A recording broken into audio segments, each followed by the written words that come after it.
ఇండియాలో బ్యాంకింగ్ వ్యవస్థను మరింత పారదర్శకంగా వినియోగదారులకు అనుకూలంగా మార్చే దిశగా RBI reserve bank of India కీలక సంస్కరణలు ప్రకటించింది. నేటి నుంచి అమల్లోకి వచ్చిన ఈ నిబంధనలు రుణ గ్రహీతలు, బ్యాంకు ఖాతాదారులు, నగల వ్యాపారులపై ప్రత్యక్ష ప్రభావం ఉంటుంది. ముఖ్యంగా ఈ క్రెడిట్ వ్యవస్థలో వేగం కావచ్చు, రుణ చెల్లింపుల సౌలభ్యం కావచ్చు, ఆర్థిక భద్రతపై ఈ మార్పులు దృష్టి సారించాయి. ఈ కొత్త మార్పుల ప్రకారం బ్యాంక్ అకౌంట్లు, లాకర్లకు గరిష్టంగా 4 నామినీలను జోడించుకునే అవకాశం ఉంటుంది. ఇప్పటి వరకు ఉన్న పరిమితులను విస్తరించడం ద్వారా కుటుంబాలకు ఆర్థిక రక్షణ మరింత బలపడుతుంది.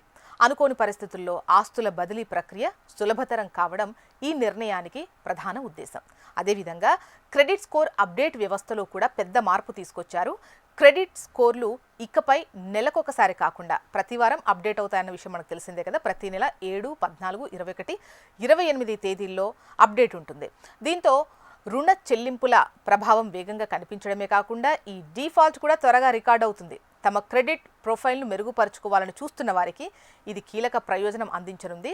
ఇంకా ఒక ముఖ్యమైనటువంటి నిర్ణయం ఏంటంటే, ఫ్లోటింగ్ వడ్డీ రేటుతో ఉన్న రుణాలపై ముందస్తు చెల్లింపు లేదా ఫోర్క్లోజర్ ఛార్జీలను పూర్తిగా రద్దు చేశారు. గృహ, కారు, విద్య, వ్యక్తిగత రుణాలకు ఇది వర్తించనుంది. ఈ చర్యతో రుణ గ్రహీతలు అదనపు ఖర్చుల భయం లేకుండా తమ రుణాలను ముందుగానే ముగించుకునే అవకాశం పొందుతారు.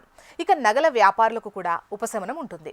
బంగారు లోహ రుణాలు తిరిగి చెల్లించే గడువును 180 రోజుల నుంచి 270 రోజులకు పెంచారు.